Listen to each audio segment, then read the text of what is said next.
नमस्कार साथियों, आप सभी का पुनः एक बार स्वागत है बातचीत कार्यक्रम में, जिसके 3 एपिसोड अब तक आप सबने देखे और बहुत सारा स्नेह आप सबने लुटाया हम पर। आज चौथे एपिसोड के साथ हम लोग यहाँ उपस्थित हैं आपके बीच में और आज हमारे अतिथि हैं श्री प्रसून कुमार जी। प्रसून कुमार जी, आपका बहुत-बहुत स्वागत है, अभिनंदन है। बहुत-बहुत नमस्कार सर आपको। और हमने आपको जो बुलाया है निश्चित ही ये बहुत पावन अवसर है, बहुत ही आनंद का लम्हा है जो आज आपसे बात करने का अवसर हमको मिल रहा है। आप निश्चित ही काफ़ी व्यस्त भी रहते हैं, अपनी जो राजस्थान सरकार की सेवा आप कर ना, रहे ना हैं। ऐसी बात नहीं है, आपके लिए हमेशा हम फ्री हैं। अपने और लोगों के लिए कभी व्यस्त नहीं है। और जो विद्यार्थी हैं उनकी डिमांड भी थी कि प्रसून सर से एक बार बात कीजिए सर आप, तो बहुत कुछ सीखने को मिलेगा। आपको बहुत दिन से विद्यार्थियों ने देखा भी नहीं है, तो इस बहाने विद्यार्थी आपके दर्शन भी प्राप्त करेंगे। तो सर, जैसा कि मैंने आपको पहले भी थोड़ा इशारा किया है कि किस विषय में हम लोग बात करेंगे, तो एक जागरूकता आप में दिखती है हमेशा, स्वास्थ्य के प्रति जागरूकता भी है और इत्तेफ़ाक से राजस्थान सरकार में आप शारीरिक शिक्षक के पद पर भी कार्यरत हैं। आम तौर पे जो शारीरिक शिक्षक की इमेज हमारे दिमाग में आती है, with due respect to all शारीरिक शिक्षक, कि उनका मोटा-सा पेट है और जो कभी पीटी नहीं कराते हैं, जो खुद फिट नहीं रहते हैं। तो ऐसे में आपका वहाँ पहुँचना एक अपने आप में औरों के लिए इंस्पिरेशन भी है कि खुद भी फिट रहें, औरों को भी फिट रहने की प्रेरणा दें। तो इसमें आप कुछ क्या सामान्य टिप्स देना चाहेंगे? और मुझे कारण सहित बताइए कि आप में जागरूकता कैसे पैदा हुई और औरों को क्या टिप्स देना चाहेंगे? बहुत-बहुत धन्यवाद सर आपका। और सबसे पहले तो आपको बहुत-बहुत बधाई और बहुत धन्यवाद आपको कि आप द ब्लेस्ड पोस्टमैन के माध्यम से जो ये जागरूकता का काम कर रहे हैं, ये अच्छे-अच्छे लोगों को हमारे समक्ष लाते हैं, जितने भी हमारे सब्सक्राइबर हैं आपके, तो उनसे भी नया-नया कुछ सीखने को मिलता है। बात आपने जो आपका जो पहला क्वेश्चन था उसकी थी कि स्वास्थ्य के प्रति जागरूकता था। उसका जो मेन जो कारण था वो था कि जब हम स्कूली शिक्षा में थे तो वहाँ कहीं न कहीं इस चीज़ को पढ़ते थे कि पहला सुख निरोगी काया, दूजा सुख घर में माया। तो उस समय तो इन चीज़ों का ज़्यादा हमको पता नहीं था कि यार पहला सुख कैसे होगा निरोगी काया? क्योंकि स्कूली शिक्षा में थे तो उस समय सभी स्वस्थ रहते हैं और खेलों के प्रति जागरूक भी रहते हैं। लेकिन जैसे ही हम यूनिवर्सिटी में पहुँचे देव संस्कृति विश्वविद्यालय में ग्रेजुएशन में, तो वहाँ योग को सब्जेक्ट के रूप में लिया, फिर वहाँ की दिनचर्या देखी, वहाँ के लोगों को देखा बहुत ही नज़दीकी से, तो पाया था कि यार यहाँ पे जितने भी ज़्यादातर लोग हैं स्वास्थ्य के प्रति अपने ज़्यादा जागरूक हैं। तो उस विश्वविद्यालय में हम गए हैं तो ये हमारी ज़िम्मेदारी बनती है कि हमको भी उन चीज़ों को फ़ॉलो करना चाहिए। तो जैसे ही वहाँ पे पहुँचे थे, योगा की क्लासेस होती थी, उसके माध्यम से एक पूरा रूटीन सा सेट हुआ और कुछ चीज़ें हमको अच्छी लगने लगी थी कि यार इन चीज़ों के माध्यम से हम अपना स्वास्थ्य को सही रख सकते हैं। तो उसके बेसिस पे हमने ये सब चीज़ स्टार्ट किया था और जैसे ही वहाँ गए थे तो वहाँ कम से कम लगभग 12 साल व्यतीत हुए हैं हमारे पढ़ाई के, पढ़ाने के। तो वहाँ से पूरा ये सब चीज़ सीखा है मैंने। लेकिन उसकी नींव कहीं न कहीं स्कूल में पड़ गई थी, लेकिन उतना हम भी जागरूक नहीं थे और जानते भी नहीं थे इन चीज़ों के बारे में। मेन इसका श्रेय विश्वविद्यालय को जाता है और हमारे जितने भी साथी लोग थे जो इस चीज़ों को लेके प्रेरित करते थे, उनका मेन वो जाता है। दूसरा दूसरा आपका हाँ, सवाल हुँ। यही है कि कोई 3-4 टिप्स देना चाहें आप लोगों को कि अपने स्वास्थ्य का संरक्षण कैसे कर सकते हैं? इसके लिए सर सबसे बड़ी बात है जो मैं इस चीज़ को देखता हूँ कि सबसे पहले तो जो भी विद्यार्थी या जितने भी लोग हैं तो सबसे पहले तो हमको अपनी दिनचर्या सेट करनी चाहिए, चाहे उसमें कोई भी हो। देखो ये चीज़ ऐसी है स्वास्थ्य कि हर कोई इसके बारे में जानता है कि यार हमको सुबह जल्दी जागना चाहिए लेकिन हो नहीं पाता है हमसे। तो स्वास्थ्य के लिए सबसे पहला टिप्स है कि सबसे पहले खुद की मनोभूमि होनी चाहिए कि मेरे को वास्तव में ही स्वस्थ रहना है। एक तो मनोभूमि हो अपने अंदर, मनोभूमि हो जाएगी तो उसकी कुछ चीज़ें जैसे अपनी दिनचर्या सेट करें कि इतने बजे हमको जागना है और जागने के बाद ये हमको काम करने हैं, चाहे योग करना है या और भी बहुत से लोग रनिंग करते हैं। मतलब मेन स्वेटिंग वाली बात होती है कि आदमी की कम से कम पसीना निकलना चाहिए, किसी भी कोई भी एक्सरसाइज हो, योग है या और भी कोई व्यायाम कर रहे हैं। तो दिनचर्या हो गई आपका, सबसे पहले मनोभाव हो गया, दिनचर्या हो गई और उसके साथ-साथ आपका जो आहार-विहार है, आहार मतलब जो इस पे बड़ा संयम होना चाहिए मेन चीज़। ये नहीं कि हम योग कर रहे हैं और भी एक्सरसाइज कर रहे हैं लेकिन खान-पान पे नियंत्रण नहीं है। तो खान-पान पे अगर नियंत्रण नहीं होगा, तो कहीं न कहीं उसका जो बेनिफिट 100% मिलना चाहिए वो नहीं मिल पाएगा। सही बात है। योग के बारे में लोगों की गलत धारणा ये भी इस समय फैली हुई है कि पहले योग करो सुबह में और फिर कुछ भी खाओ दिन भर। अगर योग का उद्देश्य है कितना अधिक से अधिक हम आहार में संयम जो है वो छोड़ सकते हैं कि हम इसलिए आसन, योग भी नहीं उसको कहते हैं, आसन करते हैं बेसिकली वो लोग। आसन करके बिल्कुल। सोचते हैं कि अब हम कुछ भी खा सकते हैं। और एक और बात मैं जानना चाहूँगा, कुछ ऐसी जो रसायन हमारे हैं जिनको आयुर्वेद की भाषा में रसायन, जैसे गिलोय है, त्रिफला है, तो इनमें से इनके बारे में कुछ अगर बताना चाहें आप, कि कोई सामान्य व्यक्ति है जो तीनों दोषों को सम रखना चाहता है, वात, पित्त, कफ को, तो उनको कुछ सजेस्ट यदि आप करना चाहें तो अच्छा रहेगा। जिन चीज़ों की सर आपने बात की थी, कुछ चीज़ें ये निरापद होती है, जिनसा कोई भी अगर जो भी सामान्य आदमी है जिसका स्वास्थ्य ठीक है, तो उसको कोई साइड इफ़ेक्ट इसका नहीं होता है। हुँ, गिलोय है या फिर त्रिफला की बात करें, और ये हमारे क्या है, प्राचीन काल से जो भी हमारा आयुर्वेद है, जो आयु का विज्ञान है, तो उसमें इन सब चीज़ों के बारे में लिखा है, और हमने भी क्या है पढ़ा भी है, कुछ योग में भी पढ़ा है, कुछ वैसे भी हमारे जितने भी आयुर्वेदाचार्य थे या जितने भी अपने जानकार लोग थे, उनसे सुनते भी थे। और सबसे ज़्यादा मैंने इसमें सुना था, जैसे हमारे गुरुजी की चिकित्सा उपचार के विविध आयाम है, जड़ी बूटी संदर्शिका एक किताब है। इसके साथ-साथ श्री जो राजीव दीक्षित जी हैं, उनको वीडियो, तो उस चीज़ में हमने सुना भी था, और सुनने के साथ-साथ क्या है कि मैंने कुछ चीज़ों में इनमें प्रैक्टिकल किया हुआ है। यानी पहले खुद पे अप्लाई किया है, तब उसके बाद तो जो जैसे गिलोय है, तो गिलोय को कोई भी सामान्य आदमी जिसके एलर्जिक कोई भी चीज़ होती है, या उसके साथ-साथ फ़ीवर की दिक्कत रहती है, बुखार आता है उसके लिए, या इम्यूनिटी बूस्टर के तौर पे इसको गिलोय को ले सकते हैं, उसमें कोई नुकसान नहीं है। लेकिन इसकी मेन चीज़ होनी चाहिए कि अति नहीं होनी चाहिए कोई भी चीज़। जैसे अगर आप ले रहे हैं, तो 3 महीने तक लेके फिर इसको गैप देना चाहिए, और यही सीधी बात उस पे लागू होती है त्रिफला पे। त्रिफला पे अगर आप शाम को खाएँगे तो वो विरेचक का काम करेगा, सुबह खाएँगे तो वो आप में एनर्जी बूस्ट का या और भी जो भी आप जिस चीज़ की कमी है उसका काम करेगा। तो इसमें लेने में ऐसी कोई दिक्कत नहीं है, तो इनको गिलोय है, त्रिफला है, इन चीज़ों को हम ले सकते हैं, एक सामान्य अक्सर आदमी। आप बहुत सारे कैंप्स आपने लगाए हैं योग के, इसके आयुर्वेद के, तो उसमें आप अक्सर ज़िक्र करते हैं पानी पीने के नियमों का। तो पानी पीने पीने के क्या नियम हैं? सुबह कितना पानी पीना चाहिए? कुछ इस बारे में बताइए। सर सबसे जो मेन चीज़ है कि आदमी को सुबह और कोई चीज़ करे या ना करे, लेकिन ऊषापान ज़रूर करना चाहिए, जो हमने योग से सीखा। पहले गाँव में होते थे तो हम तो जानते नहीं थे ऊषापान के बारे में, ना ही पानी पीते थे। लेकिन विश्वविद्यालय में जाके इसके बारे में सुना था योग में कि ऊषापान करना चाहिए, फिर जाना, किया तो काफ़ी बेनिफिट हुआ। तो कम से कम अब 15-18 साल हो गई मेरे को, तो ऊषापान निरंतर चल रहा है, एक हैबिट सी बन गई इसकी, और उससे फ़ायदा भी हो रहा है कि कम से कम बहुत से लोग पथरियों से पीड़ित हैं, या बहुत से लोगों को और भी कई स्टमक में कई दिक्कत होती है, या फिर तो कम से कम ये क्या है, ऊषापान से इन चीज़ों से तो बचा जा सकता है। पानी का सुबह ज़रूर पीना चाहिए। उसके बाद पानी का एक जो नियम है वो है कि भोजन के बाद बिल्कुल नहीं पीना चाहिए। भोजन के बाद विष के समान होता है। उसमें अपने जो महर्षि वाघभट्ट जी ने बोला है कि भोजनांते विषम बारी, यानी भोजन के बाद अगर आप पानी पी रहे हो तो विष के समान है। तो भोजन के कम से कम 45 मिनट बाद पानी सबको पीना चाहिए अगर वास्तव में स्वस्थ रहना है। उसका कारण सर ये है कि हमारी अंदर जठर है, जठर अग्नि, तो जठर अग्नि में क्या है, अंदर आग जलती है, और वो आग जल रही है और उस समय आपने खाना खाया, तो आग आपके खाने को पचाएगी।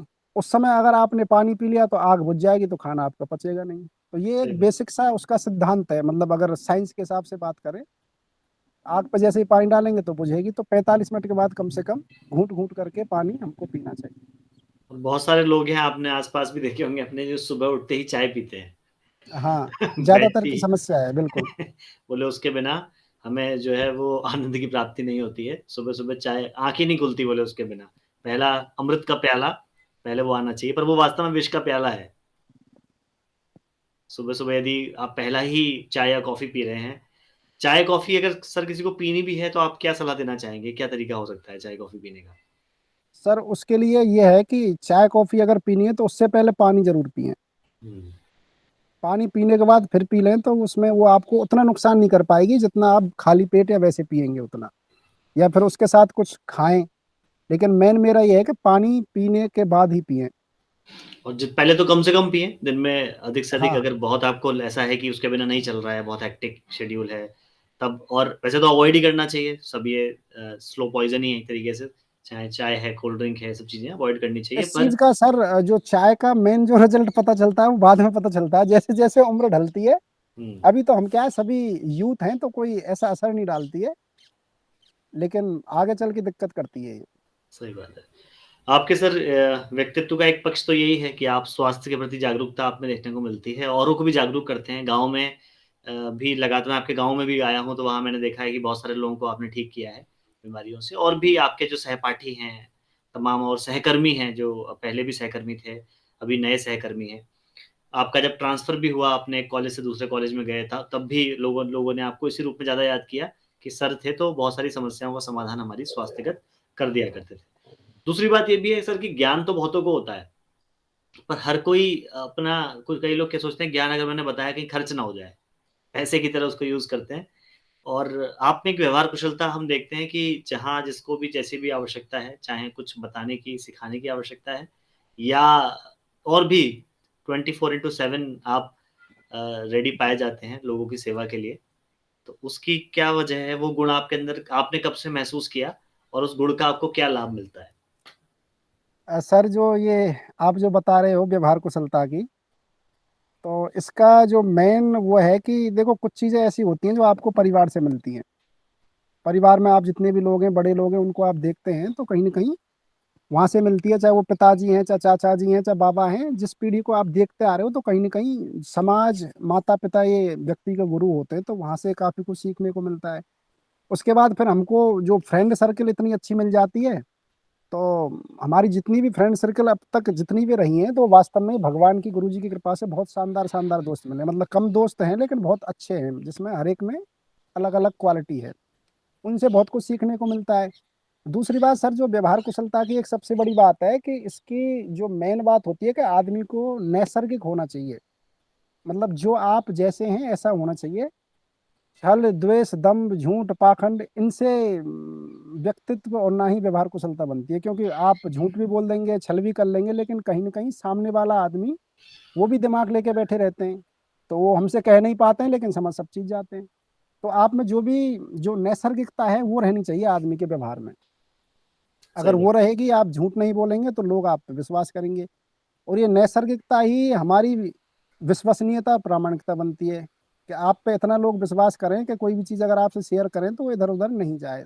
तो लोग फिर ज़्यादा पसंद करते हैं कि यार फला व्यक्ति है, उसके पास अगर हम बैठेंगे, साथ रहेंगे, तो उन तक ही सीमित रहेगी। तो ये जो चीज़ 2 मेन जो मैं देखता हूँ कि एक तो आप जैसे हैं ऐसे रहो, बिल्कुल वो बनने की, जिसको हम बोलते हैं कि होशियार बनने की ज़्यादा वो नहीं होती, क्योंकि सामने, आर्टिफ़िशियल बनने की हाँ, ज़रूरत नहीं है। आर्टिफ़िशियल। हुँ, क्योंकि सामने वाला सर जो भी व्यक्ति है वो हर चीज़ समझता है, बस दिक्कत ये रहती है वो कह नहीं पाते हैं। बाकी हर चीज़ आपसे एक बार मिलने में ही समझ जाता है कि भाई फला व्यक्ति है तो इसमें कैसा गुण है या इसका कैसा व्यक्तित्व, उससे पता चल जाता है। इसमें सर एक और बात भी है कि आप क्या है, आपके अंदर एक कलाकार भी रहता है अंदर आपके, जो क्लास में भी बाहर आता है और भी बाहर आता है। अक्सर आप बिल्कुल, जो है बिल्कुल। ऐसी जगहों पे रहते हैं, और आपके जो अभी गाइड भी हैं और आपके निरंतर जिन्होंने आपको मेंटर किया है, हमारे डॉक्टर उमाकांत सर, उनमें भी ये गुण है कि वे भी हँसाते रहते हैं सबको। बिल्कुल, बिल्कुल। आप दोनों जब साथ होते हैं तो वो खूब हँसाते हैं।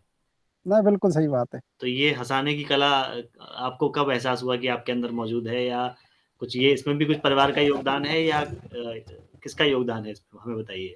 दरअसल सर हँसाने की बात तो ऐसी है कि जब हम स्कूली शिक्षा में थे तब भी ये काम होता था, लेकिन पहचान नहीं पाते थे कि यार ऐसे भी हैं क्या? हुँ। उस समय भी दोस्त लोग काफ़ी साथ रहते थे कि भाई हँसाओ हमको। तो मैंने कहा यार मैं कोई वो हूँ क्या जो हँसाऊँ? तो जब हमारा रेस्ट होता था उस समय भी ग्रुप बना के बैठते थे तो बहुत चीज़ चलता था हँसने का। लेकिन जब विश्वविद्यालय में हम पहुँचे थे, हुँ, तो विश्वविद्यालय क्या है कि अपने आप को बाहर निखारने का बहुत मौका देता है व्यक्ति को। तो हम स्टार्टिंग में गए थे तो बिल्कुल डरे-डरे से, सहमे-सहमे से थे। लेकिन जैसे ही विश्वविद्यालय में पहुँचे और एक भाई का, हमारे का जन्मदिन था, तो उसमें मेरे को मंच संचालन का काम दिया। तो झिझक रहे थे, हेजिटेशन बहुत हो रहा था। लेकिन क्या है कि धीरे-धीरे अपने ही लोग थे, अपनी ही क्लास थी ग्रेजुएशन, तो उसमें धीरे-धीरे खुले, तो वहाँ से क्या है कि कुछ-कुछ हेजिटेशन खुल के आई और फिर इन चीज़ों को लगने लगा। फिर लोगों के अच्छे कमेंट्स आते आते थे कि यार ये चीज़ बहुत अच्छी है, ये चीज़ अच्छी है। मतलब जितने भी हमारे दोस्त थे जो अच्छे थे, जो वास्तव में ही हमारी प्रोग्रेस देखना चाहते थे और बढ़ाना चाहते थे, तो वो काफ़ी अच्छी चीज़ बताते कि ये चीज़ अच्छी है, इसको बाहर लाना चाहिए, ये चीज़ बहुत बढ़िया है आपको। तो फिर अपने आप को जानते थे कि यार ये चीज़ तो मेन तो इसका जो बीज यहीं उग गया, लेकिन जो प्रस्फुटन हुआ है वो वहीं हुआ है, कुछ अगर आप अभी विश्वविद्यालय में। डेमोंस्ट्रेट करना चाहेंगे तो ना, ना, डेमोंस्ट्रेशन। अपनी इंग्लिश की कक्षा का अगर कुछ बताना चाहें, बिना नाम लिए किसी का, अगर इंग्लिश की कक्षा में अगर कुछ ऐसा ऐसी गतिविधि हुई हो, जिसमें एक्स एंड वाई कहीं गए हों और कुछ घटना आपने सुनाई थी? उसमें क्या हुआ था कि हम जब यहाँ से गए थे तो इंग्लिश के बारे में इतना ही पता था कि इंग्लिश एक विषय है। हुँ, लेकिन जब विश्वविद्यालय में क्या है कि हमने इंग्लिश लिटरेचर ले लिया हुँ, और बड़े प्रेशर में लिया था हुँ, कि नहीं, इंग्लिश आपको रखनी है। हुँ, अब सर दिक्कत क्या थी, हम सोच रहे थे कि इंग्लिश रखने का मतलब है कि जैसे हमारे यहाँ पढ़ाई होती है कि इंग्लिश में जो भी सर या मैम आएंगे वो पहले इंग्लिश पढ़ाएंगे फिर हिंदी में उसका अर्थ बताते जाएंगे। हुँ, उस आधार पे हमने ले लिया। और जब विश्वविद्यालय में पहुंचे तो वहाँ तो इंग्लिश में ही सब कुछ बात हो रही है हुँ। और सब कुछ इंग्लिश में बोला जा रहा है, तो बड़ी दिक्कत हुई हमको। अच्छा, इतनी इंग्लिश पहली बार सुनी तो थोड़ी हंसी भी आती थी वैसे कि यार मतलब हम तो क्या बोले। तो कई लोग हमारे साथ के लोग बोलते थे कि हाय, तो हमको पता नहीं था कि उत्तर क्या दे, तो हम बोलते थे कि भैया काय।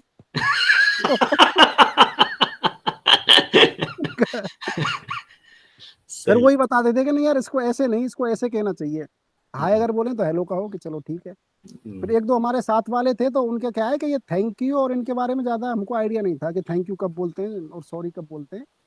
तो एक साथ वाले थे, उनके पैर पे मेरा पैर आ गया तो वो थोड़ा आवाज निकाली कि आ। तो हुँ। मैंने बोला, मैंने कहा यार थैंक यू। बोला अरे यार। तो उन्होंने बोला यार तुमने पैर कुचल दिया और बोल रहे हो थैंक यू। मैंने भाई हम क्या है, नए नए हैं तो ज्यादा आइडिया तो है नहीं। तो ऐसे ही फिर हमारी अंग्रेजी वाली मतलब क्लास में थी तो उसमें भी मैम कुछ पूछती थी तो हम सोचते थे कि यार इसका क्या दे सकते हैं। सही बात है। तो और वहाँ उसमें से भी यहाँ यहाँ तक की जर्नी ये हुई है, बहुत ही इंटरेस्टिंग भी है और ना, बहुत ही इंटरेस्टिंग, मतलब कभी बैठेंगे आपको सुनाएंगे तो वास्तव में बहुत, मतलब इसका कोई वही नहीं है। तो इसमें सर बात निकल के ये भी आती है कि विश्वविद्यालय शांति कुंज कहीं न कहीं हमारी प्रतिभा के जागरण का काम करता है और सहज क्रम बहुत में बहुत करता है। ज्यादा, बहुत ज्यादा। उसमें कोई ऐसा नहीं है कि फ़ोर्स है, एक सहज क्रम है जो आप जैसे ना अगर आप कहीं किसी वातावरण में जाते हैं, जहाँ सुगंधी है, तो आपको सुगंध लेने के लिए प्रयास नहीं करना पड़ेगा। तो वैसा ही है यहाँ पर वातावरण में सुगंधी फैली हुई है। मेरा सवाल आपसे ये भी है कि आप लंबे समय से बचपन से ही जुड़े हैं गायत्री परिवार से। तो अभी किन माध्यमों से आप गायत्री परिवार का काम करते हैं? और वो लोग जो आपकी आपकी तरह जॉब में हैं या अ, कुछ और किसी अपने अपना बिज़नेस करते हैं, उसके साथ-साथ गायत्री परिवार का काम करना चाहते हैं और उनको समझ में नहीं आता कि क्या करें? तो उनको आप क्या सलाह देना चाहेंगे? सर मिशन की अगर बात हम करें तो जो भी हमारे साथ वाले, जैसे हम तो बचपन से जुड़े हुए हैं, तो मेरी कोशिश रहती है कि मिशन ने मेरे को बहुत कुछ दिया है। गायत्री मंत्र का भी थोड़ा जप कर लेते हैं तो उससे भी काफी कुछ मतलब मेंटल स्टेबिलिटी भी मिलती है और वैसे भी अच्छा रहता है, स्ट्रेस रिलीज भी रहता है। तो जितने भी मेरे जो फ्रेंड सर्कल में आते हैं लोग हैं, चाहे अपने बहुत अच्छे दोस्त हैं या फिर जो भी हमारे एजुकेशन डिपार्टमेंट, तो उनसे ये कोशिश रहती है कि कम से कम इनको गायत्री मंत्र से जोड़ा जाए, गायत्री मंत्र के बारे में बताया जाए कि भाई आपको चाहे मंत्र लेखन करें चाहे गायत्री मंत्र का जाप करें तो इससे आपको 100% बेनिफिट मिलेगा और के 200%। और हमारी कई रिसर्चेज भी हुई हैं विदेशों में, तो उसमें भी पाया गया है कि भाई सद्बुद्धि का मंत्र है, सूर्य भगवान का मंत्र है, तो वास्तव में ही आपकी बुद्धि को तो प्रखर करता है और विवेक का जागरण करता है। तो जो चीज हमको मिली है, तो मेरा मानना रहता है कि हमारे जितनी भी फ्रेंड सर्कल हैं जो बहुत अच्छे दोस्त हैं या जो चाहते हैं कि यार इनका अच्छे से भला होना चाहिए, तो मैं उनके लिए जरूर बताता हूँ कि आप इस चीज को करें। उनके लिए जो भी चीज की जरूरत होती है तो उसको बता देते हैं। फिर साथ में यहाँ रहते हुए काम करने की बात है तो ज्यादा तो नहीं, लेकिन ये है कि हमारे जो साथी हैं उनको अखंड ज्योति से जोड़ना, ये काम कर कर देते हैं। और ये नॉर्मल सा है, उनको इस चीज के बारे में बता दें तो इतना तो वो सब कोई पैसा निकाल लेता है कि हमारी मासिक पत्रिका है उससे आप जुड़ सकते हैं और कई कई चीजों के बारे में आप जान सकते हैं। वैसे कई लोग थे हमारे जो मंच संचालन का काम करते थे, तो मैंने उनसे बोला था कि आपको अखंड ज्योति या योग निर्माण योजना हमारी एक पत्रिका पुस्तक है उसको आपको लगाना चाहिए, तो उससे वास्तव में उनको बहुत ज्यादा बेनिफिट मिलता है कि यार बहुत अच्छा इसमें कंटेंट बहुत अच्छे मिलते हैं, चाहे बोलने की बात करें चाहे हिंदी की बात करें उसमें। और इसके साथ साथ यज्ञ के माध्यम से जुड़ते हैं। कई लोग हैं उनका जन्मदिन होता है तो जन्म दिवस संस्कार है, विवाह दिवस संस्कार है, अपने साथ वाले हैं या परिवार में हैं या गांव में हैं, तो कोशिश करते हैं कहीं ना कहीं गुरु जी का काम भी हो और कहीं ना कहीं उनके पास ये अच्छे अच्छे संस्कार पहुंचे। बहुत सही चीज़ कही आपने। एक्चुअली हमारे 2 आधार हैं, अखंड ज्योति और गायत्री मंत्र। अखंड ज्योति गुरुदेव की चिट्ठी है, वो आप पहुँचा दे रहे हैं, गायत्री मंत्र लोगों को बता दे रहे हैं। और फिर नेक्स्ट स्टेप है कि आप उनको शांति कुंज लेकर आते हैं। आप लेकर भी आए हैं बहुत बार, हाँ मैंने बिल्कुल स्वयं भी बिल्कुल देखा, बिल्कुल बिल्कुल। बहुत लोगों को शांति कुंज लेकर आते हैं। और उनको मिशन के कार्यों से जोड़ते हैं। तो ये स्वतः एक प्रोसेस है और इसको करने में कोई बहुत कठिनाई नहीं होती, इनफैक्ट सैटिस्फैक्शन मिलता है, आनंद आता है कि हम सबसे इस बड़ी काम बात को जब एक करते हैं। हाँ, एक चीज़ का ज़िक्र हो रहा है कि जब आपके साथ जिस टेन्योर में मैं रहा था, तो इन चीज़ों को लेके आपसे कई बार चर्चा हुई है। तो आपने कई बार ये चीज़ बताई है कि भाई अगर एक लोगों को अगर हम गायत्री मंत्र से किसी एक व्यक्ति को भी जोड़ देते हैं, तो काफ़ी कुछ उसका पुण्य हमको मिलता है। और हम क्या है, अखंड ज्योति के ग्राहक बना के, गायत्री मंत्र उनको दे के, मतलब और भी कुछ चीज़ें जैसे साहित्य दे के गुरु जी का, या उनके पास अगर किसी चीज़ की ज़रूरत है, माला है या कोई और चीज़ की चाहिए, तो उस चीज़ को हम दे के और इसको और अच्छे से करवा सकते हैं। तो कहीं न कहीं जब हमारा टेन्योर था, जब पढ़ाते थे उस समय, तो आपका जैसे भी सानिध्य मिलता था, जब हम साथ रहते थे, इन चीज़ों पे हमारी चर्चा भी होती थी, कई बार आपसे हुई है। तो वहाँ से कहीं न कहीं ये चीज़ सीखने को मिली है कि ऐसे-ऐसे काम को कर सकते हैं वहाँ रह के, मतलब कहीं भी रह के करें, काम करें। हो सकता है और आज का जो युग है, जैसे हमारे श्रद्धेय कुलाधिपति जी की कक्षाएँ हैं, वो सब ऑनलाइन उपलब्ध हैं। चिन्मय सर के लेक्चर्स हैं, वो ऑनलाइन उपलब्ध हैं और बहुत कुछ ऑनलाइन है, जिसको हम लोगों को शेयर कर सकते हैं। हाँ, क्योंकि हाँ, देखो एक एक चीज़ इसमें ये भी हो जाती है, हाँ, आपने चिन्मय सर के लेक्चर की बात की, तो कई जो लोग हैं, जो हमारे साथ वाले हैं, जो पहले हमको मतलब वैसे ध्यान नहीं देते थे स्कूल में, लेकिन जब कई बार चिन्मय सर का लेक्चर सुनाया है हुँ, कि भाई केवल 2 मिनट दे दो, इसको सुन लो, बाद में फिर बात करेंगे। तो फिर सुनने के बाद और फिर आदमी ये बोलता है कि नहीं यार, इसकी तो और ज़्यादा हमको ज़रूरत है, इसको भेजो। तो कई बार ये काम भी कराया है कि कहीं न कहीं आदमी का मुझे याद है लेक्चर के नैनीताल माध्यम में से भी हम काफ़ी लोग जब कुछ। प्रोग्राम में गए थे, तो वहाँ हाँ, भी आपने लेक्चर सर का कोट किया था, 10 मिनट का आप एक कटिंग वो लेकर आए थे, एक क्लिप लेकर आए थे। तो बिल्कुल, उस पे बिल्कुल, भी बहुत युवाओं अच्छा को ये उस सब ग्रुप पे चाहिए। बहुत अच्छा इम्पैक्ट लोगों पे पड़ा था क्योंकि बहुत ही उसमें कहने वाली बात ही नहीं है कि वे बहुत ही दिव्य कनेक्शन से जुड़े हुए हैं, डिवाइन कनेक्शन है उनका जब वो बोलते हैं और हर एक्शन में उनके कहीं न कहीं डिविनिटी हमको देखने को मिलती है। एक और पक्ष पे आते हैं सर हम लोग, हमने बात करी विश्वविद्यालय के बारे में, स्वास्थ्य संरक्षण के बारे में बात करी। एक विषय है जिससे बहुत सारे बच्चे जो हैं वो परेशान भी रहते हैं और सीखना चाहते हैं उसको, वो है अच्छी हैंडराइटिंग और दूसरा है एक अच्छी मेमोरी। दोनों में ही आपकी बात होती है कि आपकी मेमोरी बहुत शार्प है, बहुत सारी चीज़ें जो आप याद कर लेते हैं और आपकी हैंडराइटिंग बहुत अच्छी है। एक बहुत मतलब शिक्षक होने के नाते आपने देखा भी होगा जिस बच्चे की हैंडराइटिंग अच्छी है, उसको अपने आप ही कुछ मार्क्स एक्स्ट्रा मिल जाते हैं। क्योंकि उसकी बात जो उसने लिखी है, वो सही पढ़ में आ रही है। ये कई वैसे ही बार हुआ है हमारे साथ भी। होता है, हुआ होगा आपके साथ भी और वाइवा में मान लीजिए आपने सही समय पे सही आंसर दे दिया।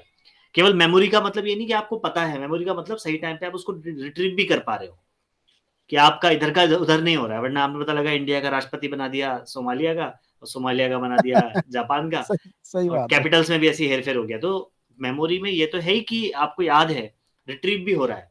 तो इस विषय में आप बताइए कि अच्छी हैंडराइटिंग और अच्छी मेमोरी के लिए क्या करने की आवश्यकता है? आपने इस प्रश्न में 2 चीज़ बताई गई हैं, एक तो हैंडराइटिंग की और एक मेमोरी की। तो पहले मैं हैंडराइटिंग को लूँगा कि सर एक तो जो हैंडराइटिंग है, ये कुछ मतलब आप इसको गॉड गिफ्टेड कह सकते हैं कि हमारे जो पिताजी हैं उनकी बहुत अच्छी है, तो उनके हिसाब से हमको भी आ गई। लेकिन साथ-साथ इस पे हमने मेहनत भी बहुत की है। एक गॉड गिफ्टेड होता है कि बिना मेहनत के आपको मिल जाती है, लेकिन इसमें है कि अगर उनकी अच्छी है, तो स्कूली शिक्षा में थे तो हमारे जो भी टीचर थे, तो क्या है, पेंसिल से बहुत लिखाते थे हमको। पेंसिल का यूज़ किया है कम से कम 5वीं क्लास तक तो पेंसिल का यूज़ करते थे, उस समय कई चीज़ों को हम देखते थे। और उसके बाद फिर जेल पेन का यूज़ किया था हैंडराइटिंग के लिए। 2 चीज़ जो शुरुआत थे उस समय किया था हमने। फिर क्या था कि हमारे स्कूल में बहुत हमको लिखने का बहुत काम मिलता था कि आपको इतने पेजेज़ लिखने हैं। आज के टाइम पे क्या है कि स्पून फीडिंग का ज़्यादा काम है। तो टीचर हैं, उन्होंने पढ़ा दिया, भाई आपके पास नोट्स पहुँच जाएँगे, लिखने का कोई मतलब नहीं है। तो जब तक आप लिखोगे नहीं, तब तक आपको पता नहीं चलेगा, और हैंडराइटिंग तो बिना लिखे तो आप कर ही नहीं सकते, क्योंकि लिखना ही पड़ेगा ज़्यादा से ज़्यादा। तो सर ये जो उँगली है, बहुत चली है उस पे। तब जाके ये चीज़ बनी है, हाँ। सही बात है, तो गॉड ज़्यादा से गिफ्ट ज़्यादा आप अभ्यास करें, देखिए गॉड गिफ्ट तो ठीक है, वो कहने की बात है, अभ्यास ही मुख्य है। अब अभ्यास। अभ्यास से ही क्रांति होती है, अभ्यास और वैराग्य। क्योंकि 10वीं क्लास तक तो हैंडराइटिंग ऐसी ही थी, लेकिन 11वीं-12वीं में और ज़्यादा उसमें निखार आया है, क्योंकि ज़्यादा से ज़्यादा लिखते थे, पढ़ते थे सब चीज़, तो ये पड़ता है। सही बात है। दूसरा है जो आपने बताया था मेमोरी के बारे में, तो मेमोरी के लिए सर मेन तो शुरू से गायत्री परिवार से जुड़े हुए हैं, तो गायत्री मंत्र का तो खूब जप किया है, तो इसमें तो कोई दो राय नहीं है। और मैं इसलिए भी नहीं कह रहा हूँ कि आप मेरा इंटरव्यू ले रहे हैं तो इसमें बात आनी चाहिए, इसमें नहीं, जो चीज़ हमने किया है वो चीज़ बता रहे हैं आप। ये गायत्री मंत्र का शुरू से जप करते आ रहे हैं। तो कहीं न कहीं वो चीज़ हमको पता नहीं चलता है, लेकिन वास्तव में ही वो चीज़ आपकी जो मतलब नेपथ्य में ऐसी चीज़ होती है जो आपको बहुत आगे बढ़ाती है।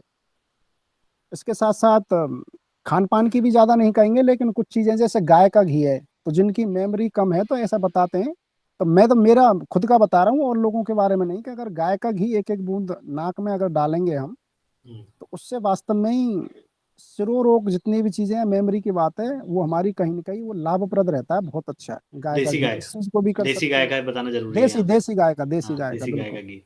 हाँ, देसी गाय का।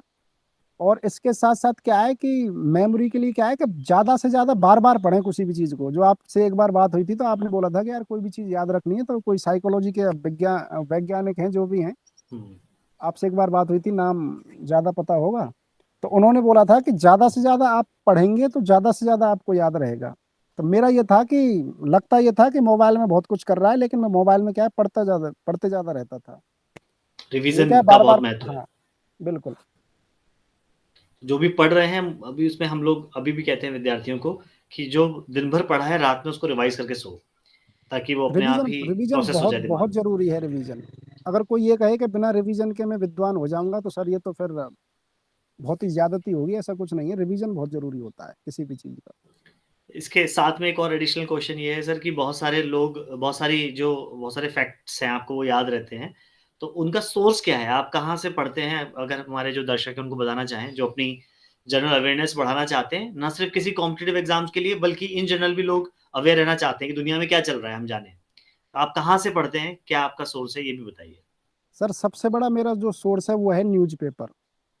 या न्यूज़पेपर को तो अभी भी लेके बैठ जाते हैं, तो यार यही होता है कि यार बहुत ज़्यादा पढ़ते हो उसमें से। तो मेन सोर्स जो वास्तव में जो जनरल नॉलेज का है, वो है न्यूज़पेपर। और अगर ऑथेंटिक आपको कोई भी चीज़ चाहिए, जनरल नॉलेज की चीज़ चाहिए, तो जो भी गवर्नमेंट की वेबसाइट्स हैं, ऑथेंटिक डाटा तो आपको वहीं से मिलेगा। तो जब हम टूरिज्म भी पढ़ाते थे तो कोई भी चीज़ अगर ऑथेंटिक लेते थे तो मिनिस्ट्री ऑफ टूरिज्म की साइट खोलते थे और वहाँ जो भी मिलता है तो उस पे आप जाके आगे, उसमें कोई दिक्कत नहीं रहती, यानी वो आपके लिए सुरक्षित रहता है।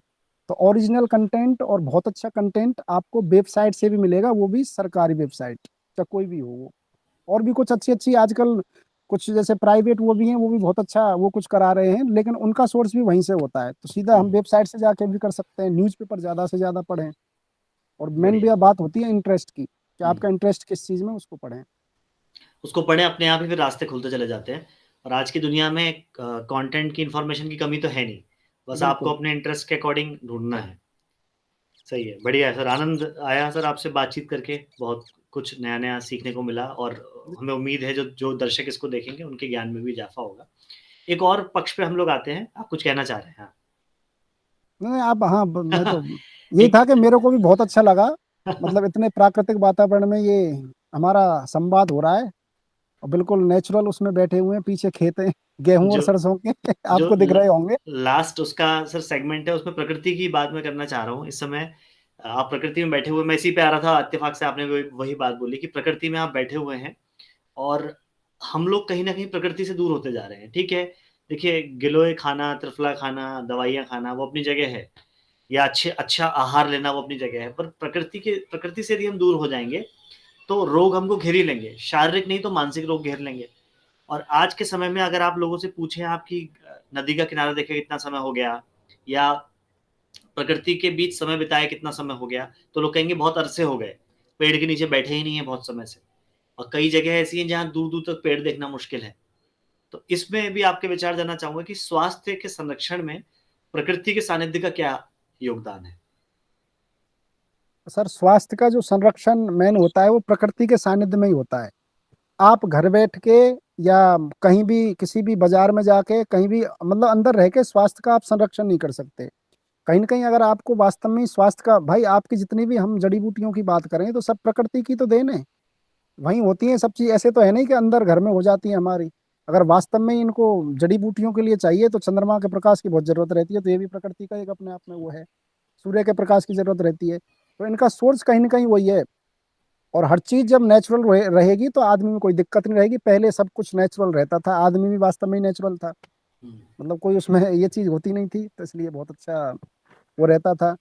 तो प्रकृति का यही है कि ज़्यादा से ज़्यादा आप प्रकृति की जो भी चीज़ें उनको फ़ॉलो करें। शुद्ध हवा है, या फिर आपकी जो भी जैसे सनलाइट है तो कम से कम सुबह ज़रूर लेनी चाहिए ये। फिर जैसे भी मौका मिले गाँव का या खेतों का तो ज़रूर एक बार जाना चाहिए, उन चीज़ों को नज़दीक से देखना चाहिए, क्योंकि प्रकृति क्या है हमको बहुत कुछ चीज़ सिखाती है। जो भी चीज़ है ज़्यादा से ज़्यादा प्रकृति, और शरीर भी हमारा उसी हिसाब से बना हुआ है भाई, 5 तत्व हैं, वही प्रकृति में वही शरीर में हमारे जो बने हुए हैं। तो कहीं न कहीं उन तत्वों को बैलेंस करने के लिए प्रकृति का सानिध्य ज़रूरी है। तो प्रकृति से ज़्यादा लोगों को जुड़ना चाहिए। तो इसी के ऊपर एक वो था, हमने नेचुरोपैथी में पढ़ा था, प्राकृतिक चिकित्सा है। उसमें पढ़ा था कि स्वास्थ्य के लिए सबसे बड़ी बात है कि अगर आपके मन में ये हो रहा है, खाना रखा हुआ है सामने और आपके मन में ये हो रहा है कि यार खाएँ कि नहीं खाएँ? तो प्रकृति ये कहती है आपका मन कि नहीं खाना चाहिए उस खाने को। प्राकृतिक चिकित्सा कहती है प्रकृति से संबंधित है। और अगर आपके भीतर ये हो रहा है कि जाएँ या नहीं जाएँ तो ज़रूर जाना चाहिए। ये प्रकृति के कुछ सिग्नल्स होते हैं, सही जिनको बात। हमको समझना चाहिए। तो ये चीज़ मैंने क्या है नेचुरोपैथी में समझी थी, सुनी थी, तो वो तब से अब तक याद है कि अगर आपके मन में हो रहा है यार खाएँ कि नहीं खाएँ तो बिल्कुल मत खाओ। तो ये हो रहा है कि जाएँ कि नहीं जाएँ तो ज़रूर जाएँ। हुँ। अंतिम सवाल सर मेरा आपसे ये है कि विद्यार्थी जीवन में चाहे वे कॉलेज के विद्यार्थी हों, स्कूल के विद्यार्थी हों, स्पेशली 7th 8th क्लास के बाद के विद्यार्थी, इनकी थोड़ी समझ डेवलप हो गई है। साथ ही वो विद्यार्थी जो प्रतियोगी परीक्षाओं की तैयारी कर रहे हैं, जो बड़े शहरों में, दिल्ली में, जयपुर में या कहीं अहमदाबाद में रह के तैयारी कर रहे हैं, उनका एक आदर्श रूटीन क्या हो सकता है पढ़ाई के साथ-साथ? क्योंकि कई विद्यार्थियों में क्या होता है, बहुत मेहनत से 5-6 साल पढ़ाई करी, तैयारी करी, कोचिंग करी, अब एग्ज़ाम तो क्वालीफाई हो गया है, पर स्वास्थ्य चला गया है। विटामिन डी की डेफ़िशिएंसी हो गई है और तमाम तरीके की समस्याएँ हो गई हैं। ऐसे में उनके रूटीन में ऐसी क्या चीज़ें वो जोड़ सकते हैं? उनके एक रूटीन का अगर आप एक मॉडल प्रस्तुत करना चाहें कि सुबह जगने से लेकर रात के सोने तक का रूटीन जिसमें पढ़ाई भी हो और साथ ही कुछ एलिमेंट्स ऐसे डाल दें वो इसमें, जिससे उनका स्वास्थ्य भी संरक्षित रहे। बिल्कुल, बिल्कुल सर। इसके लिए क्या है कि सबसे पहले जो मेन जो भी व्यक्ति चाहे वो जॉब कर रहा है या जो तैयारी कर रहे हैं, तो उनके लिए जो सबसे पहली ज़रूरी है वो है उनकी दिनचर्या पूरी तरह सेट हो कि हमको इस टाइम पे जागना है और इस टाइम पे हमको सोना है और उसके बीच-बीच में ये काम करने हैं। 100% फॉलो नहीं कर पाएँ उसको तो कुछ परसेंट उसको फॉलो करें।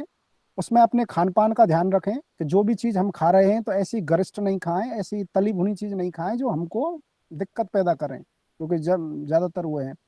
तो ज़्यादा से ज़्यादा एक तो सुबह जल्दी जगें, कोशिश करें सुबह जल्दी जागने की।